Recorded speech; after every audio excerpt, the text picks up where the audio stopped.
in paper 3, 50% portion is statics and remaining 50% portion is Laplace transform. Laplace transform. And this subject statics, we have studied statics as a physics subject. Even in from high schools, you have studied from 9th and 10th standard, and also in PUC, you have studied statics as a physics subject. Now, you are supposed to study statics as a mathematics subject. What is the difference between a physics subject and mathematics subject? Physics subject means in physics you study or you concentrate more on physical significance. What is a force? What is the effect of the force? We concentrate on physical significance. But in mathematics, we mathematical approach. We study mathematical approach. How force is represented. What is the resultant of the forces, and we derive mathematical equations, or we focus more on mathematical things here. Statics means this mechanics. It is a main branch of physics. It consists of mainly two branches. Mechanics consists of two branches. One is statics, second is dynamics. What do you mean by statics? Mechanics has two main branches, statics and dynamics. Statics means it is the study of application of forces on a body, and the forces are so arranged that the body is at rest. Body is at rest. That branch of mechanics is called statics. Dynamics is, it is also the application of study of forces on a body, but the body is under motion. That is called dynamics. Next year in 6th semester, you are supposed to study other branch, dynamics. This 5th sem, statics. Next semester in 6th sem, you are supposed to study dynamics also.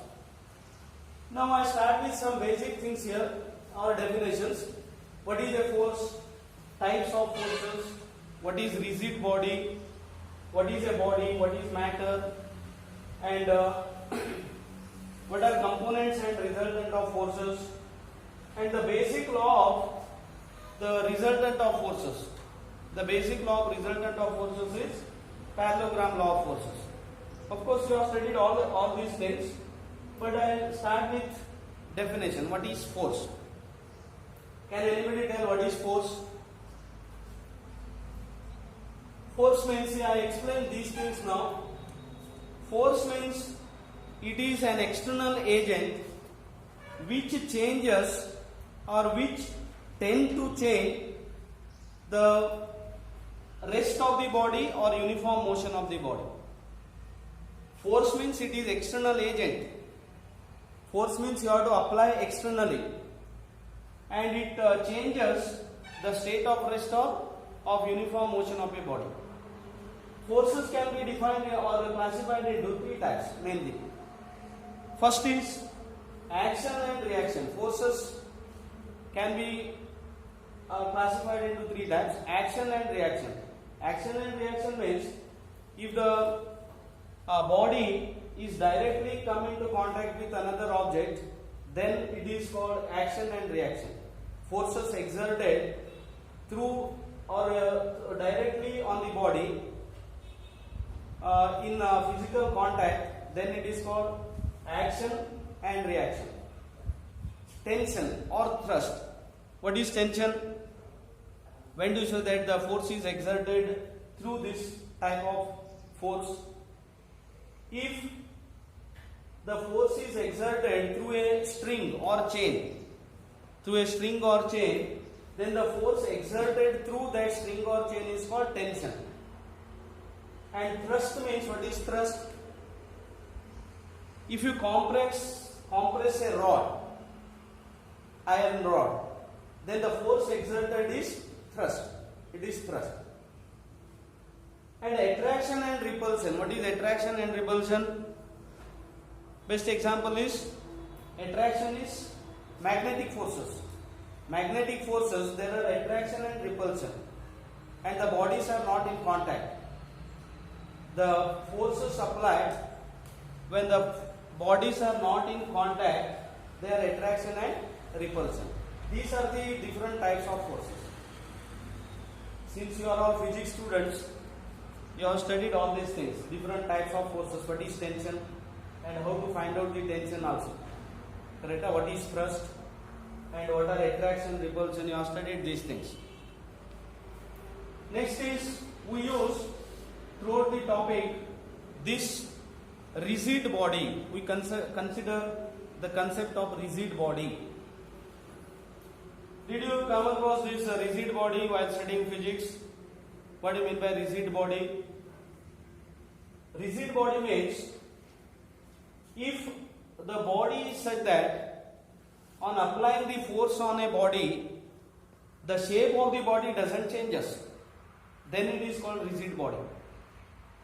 But in practically, perfectly rigid body doesn't exist. It is only theoretical concept.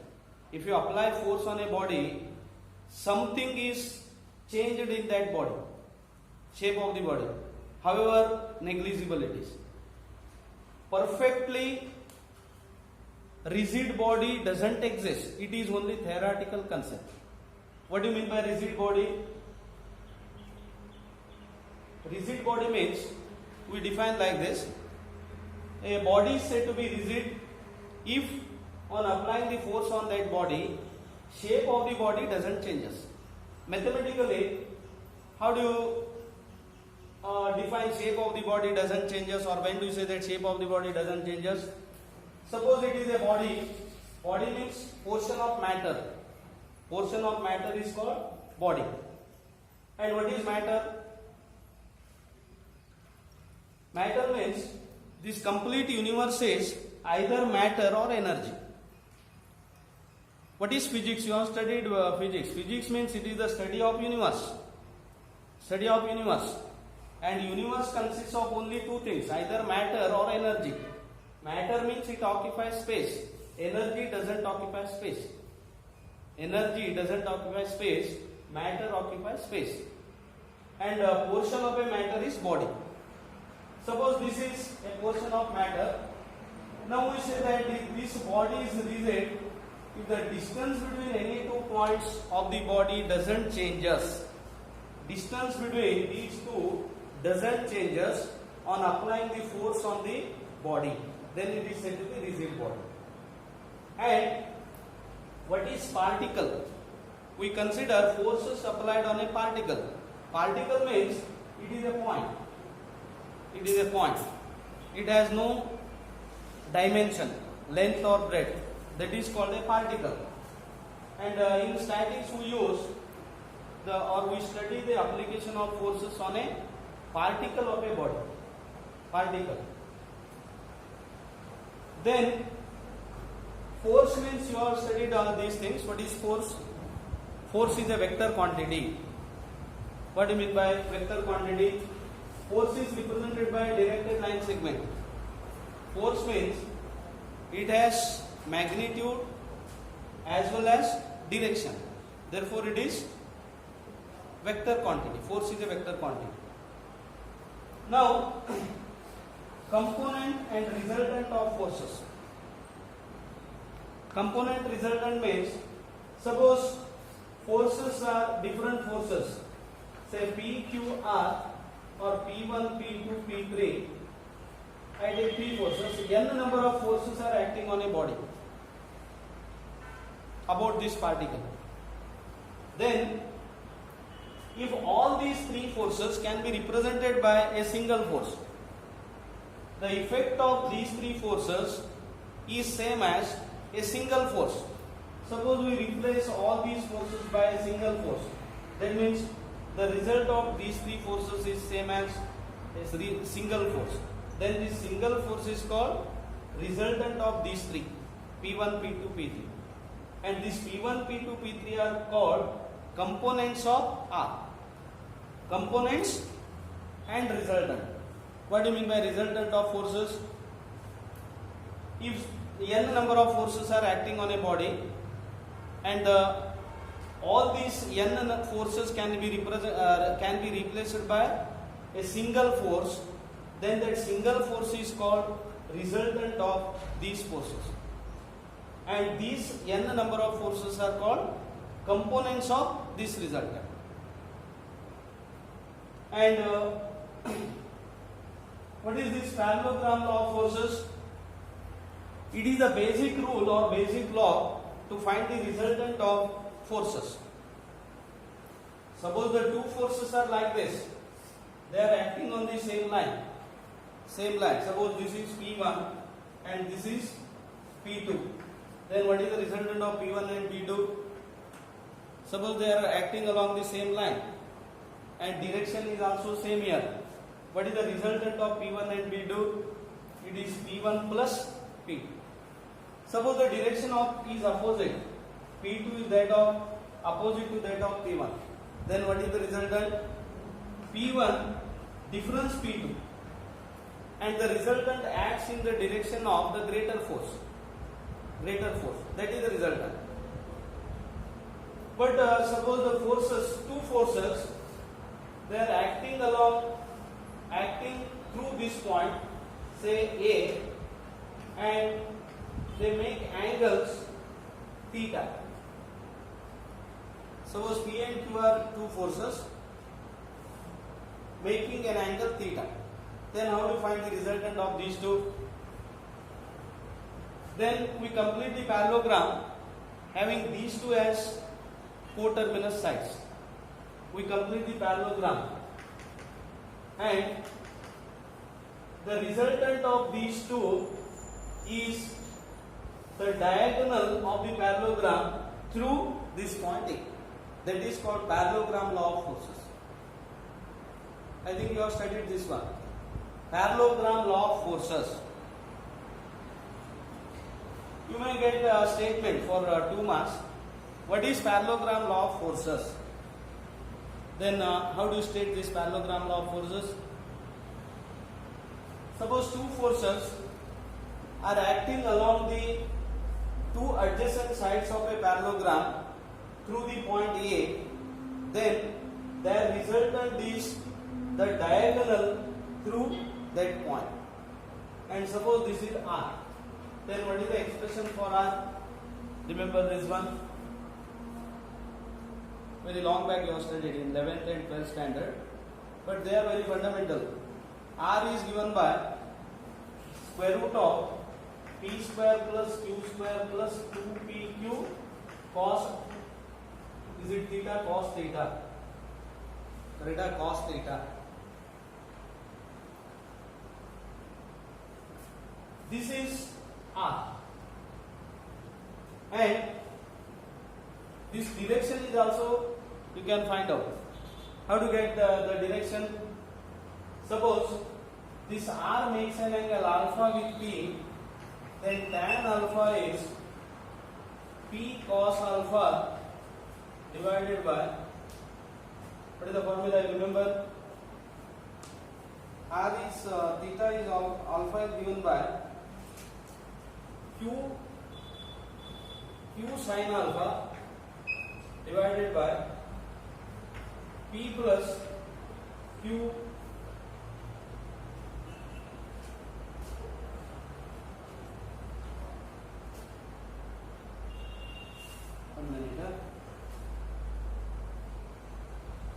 yes, it makes an angle alpha, then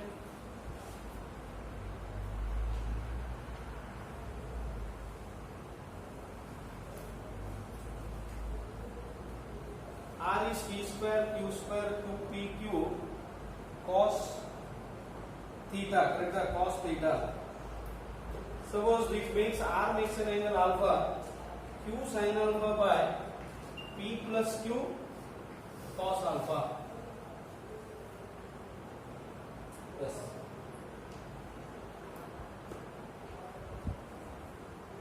This gives the direction. Am I correct here? Suppose I make this as alpha, this as alpha, and this as theta. This is theta. Then this is theta. tan theta is given by q sin alpha by p plus q cos alpha. You have derived this one result, isn't it? While studying the parallelogram law of forces, to find the result, and you have studied this result. Suppose alpha is the angle between P and Q, direction of the forces P and Q, then R is the resultant of that P and Q. R is given by this P square plus Q square plus 2PQ cos alpha here. Cos alpha. Alpha is the angle between P and Q. Suppose theta is the angle made by the resultant with one of the forces, say P. P, then tan theta is given by this q sin alpha by P plus Q cos alpha. This gives the direction, this gives the magnitude. Next is triangle of forces. Triangle of forces. Remember what does triangle of forces states? Triangle of forces gives condition for equilibrium. What do you mean by equilibrium? Suppose number of forces are acting on a body and the forces are such that their resultant is zero. What do you mean by resultant is zero? The forces are acting on a body but their resultant, their effect is zero on the body. Then the forces are said to be in equilibrium. Forces are said to be in equilibrium. And what is the condition for forces to be in equilibrium? Three forces. Suppose three forces are acting on a body through a point. Three forces acting through this point can be represented by the sides of a triangle taken in order. If three forces acting through a point can be represented by the sides of a triangle taken in order, then they are in equilibrium. Means their resultant is zero. Forces are in equilibrium. This is called triangle of forces. You have studied this triangle of forces. And the converse. What is the converse of this? If the forces acting through a point can be represented by what is the triangle of forces? If three forces acting through a point can be represented by sides of a triangle taken in order, then they are in equilibrium. What is the converse of this? Converse is if three forces through a point are such that they are represented by the sides of a triangle taken in order, then they are in equilibrium. Correct? What is the converse? Say, suppose it is possible to represent these forces. How to draw a triangle taking this.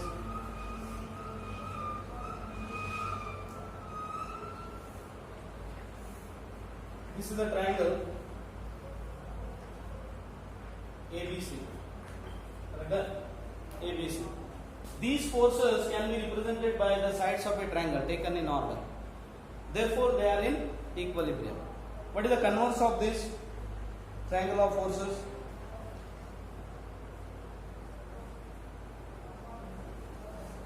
If three forces acting at a point are in equilibrium, they can be represented by the sides of a triangle taken in order.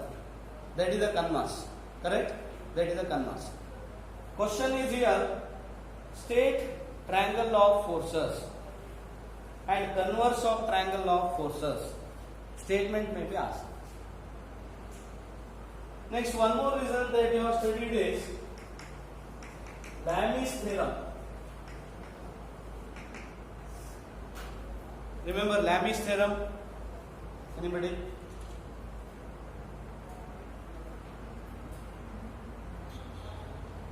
Whether you came across this Lami's theorem while studying physics? Lami's theorem it is like this. If three forces acting through a point, that is important, acting through a point are in equilibrium, then each is proportional to the sine of the angle between the other two. P is proportional to sine, suppose these are side angle between P and Q is alpha, this is beta, this is gamma. Then what does Lami's theorem states? Suppose they are in equilibrium. When they are in equilibrium, if they can be represented by the sides of a triangle taken in order, then they are in equilibrium. Lami's theorem states that each force is proportional to sine of the angle between the other two. That means P by sine beta is Q by sine gamma is R by sine alpha. This is Lami's theorem. When they are in equilibrium, then PQ are proportionated to sine of the angle between the other two. That is called Lami's theorem.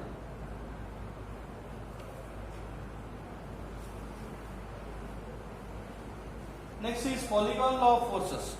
What does polygon law of forces states? It is the extension of this triangle law of forces. Polygon law of forces means if n number of forces acting at a point or through a point, that is important, through a point on a body can be represented by the sides of a polygon, closed polygon taken in order, then they will be in equilibrium. That is called polygon law of forces. Next we come to this topic, moment of a force. Moment of a force. Actually your topic, your syllabus starts from couples. Couples, resultant of a couple and so on. But this moment of a force is important because couple is, how to define a couple? Two equal unlike parallel forces whose lines of action are different. Suppose the two forces are like this. They are unlike, parallel, lines of the actions are different. Then they said to form a couple. Your syllabus starts from these couples. But sometimes question may be asked on this also, moment of a force, and one important theorem on this, Varignon's theorem on moment of a force. You have studied this Varignon's theorem. Varignon's theorem gives the moment of forces, how to find the moment of a forces acting on a body. First of all, what is moment of a force? How to define?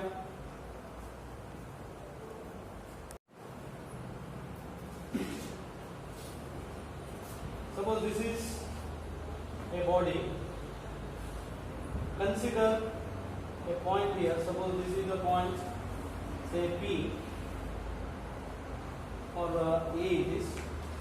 Then moment of a force about a point is, it is force into, suppose this is a force into perpendicular distance. How to define moment of a force about a point? Moment of a force about a point is F into AM. F into AM. Since it is a vector quantity, it is F cross AM. First we consider magnitude. Magnitude of the moment of the force is F into AM. F into AM. That is how we define moment of a force. Suppose F is the force and A is the point, then moment of the force F about the point is, it is F into perpendicular distance of the point, force means line of action of the force from this point, F into AM. And what is the moment of a force about a point? It is the rotating effect caused by this force about this point. Moment of a force is, it is the rotating effect caused by the force about that point. That is moment of a force. And what is the example for moment of a force? Can you give any example for moment of a force? Best example is Suppose you apply force on a door. If we apply force on the handle of a door, then what happens? The door rotates on its hinges. Correct? The door rotates on its hinges to open or close. Then, what is the effect of that force that you have applied on the handle of a door? That is the rotating effect. Rotating effect. When you apply the force on the hands of a door, that door rotates on the hinges. Door is fixed at one end. Right? Fixed at one end. It rotates on this. It is hinges. It's hinges. And then what is the effect of that force that you applied? That is the rotating effect. And that is the best example for moment of a force. Moment of a force. And the rotation may be clockwise or anti-clockwise. In either direction it opens, isn't it? Either direction. And if the rotation is clockwise, what is this? Anti-clockwise, then the moment is said to be positive. If the rotation caused by the force is clockwise, then the moment of the force about that point is said to be negative. So, how to define moment of a force? Moment of a force about a point is, it is force into perpendicular distance of the line of action of the force from that point. And what is the effect of moment of a force about a point? It is a rotating effect caused by the force. Rotating effect. And if the rotation is anti-clockwise, it is anti-clockwise, then it is positive. If the rotation caused by that force is clockwise, then it is negative. Therefore, moment of a force about a point is a vector quantity. And physical significance is this: it may be positive or negative. And geometrically, the moment of a force, magnitude of moment of the force about a point is twice the area of the triangle. Twice the area of the triangle whose base is the force. Whose base is represent force, and AM is the altitude. Perpendicular distance becomes altitude. Geometrically, magnitude of the moment of the force is twice the area of the triangle. Twice the area of the triangle whose base is the force, line of action of the force, and AM is, that means perpendicular distance becomes altitude of that triangle. We can easily prove this. How to prove this? Magnitude of moment of the force is F into AM. F into AM. What is F? F is BC into AM. Magnitude we take. Magnitude of F is length of the line segment of the force. And BC into AM, I write this as half into BC into AM into 2. Or I write 2 into half. Correct? What is half into BC into AM? Area of the triangle ABC. Area of the triangle ABC. Twice the area of the triangle. See here, mathematical approach is always easier. Mathematical approach. But in physics, you study the subject as or you focus more on physical significance. But here, mathematically it is easy. What is moment of a force about a point? Moment of a force is, it is force into perpendicular distance. Then what is the moment of a force? It is the rotating effect caused by the force. When you take the moment as positive, if the rotation is anti-clockwise, we take moment as positive. rotation is clockwise, then it is negative. And geometrically, what is magnitude of the moment of a force about a point? It is twice the area of the triangle. In this triangle, base is completely represent force, and height is, what is the height? Perpendicular distance of that point where the moment is taken from line of action of the force. And when moment of a force becomes zero, moment of a force becomes zero. If the moment is taken on the line of action of the force, then it becomes zero, because perpendicular distance becomes zero. Physically, how do you realize that one when the moment of a force becomes zero? I have given one example for moment of a force. What is that example? When you apply force on a hand of a door and the door opens, it rotates on the hinges. Suppose if you apply the force on the hinges, then what happens? It doesn't rotate. Right? Then moment becomes zero. And in one more case, moment becomes zero. When it becomes zero? If the force passes through this point, right? Force passes through this point, then the moment becomes zero. Right? Moment becomes zero.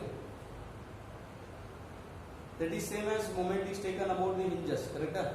In one more case, moment becomes zero. What is that? When the force itself is zero, moment becomes zero. Mathematically speaking, in two cases, moment of a force becomes zero. First is when the moment is taken on the line of action of the force itself, then the moment becomes zero, because this becomes zero. AM becomes zero.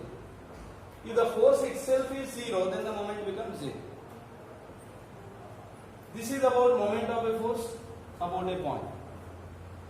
Next we find out moment of a force about a point, moment of more number of forces about a point using Varignon's theorem. It is called Varignon's theorem. Varignon's theorem on moment. You have studied this one, Varignon's theorem on moments. Remember, Varignon's theorem is very simple, it is, and the question is important. State and prove Varignon's theorem. Question you can expect. State and prove Varignon's theorem. Varignon's theorem is the algebraic sum of the moments of two forces at a point is same as the moment of their resultant about the same point. You followed what is the statement? I repeat, the algebraic sum of suppose the two forces, two cases arises. First we consider two forces. Algebraic sum of moments of two forces through a point or about a point is same as moment of their resultant about the same point. Now two cases arises. What are the two cases? Forces may be, line of action may be parallel or intersecting. Two forces may be such that their lines of action are parallel or may be intersecting. In either case, moment of their resultant, algebraic sum of the moment of two forces about any point in their plane is same as moment of their resultant. That is called Varignon's theorem.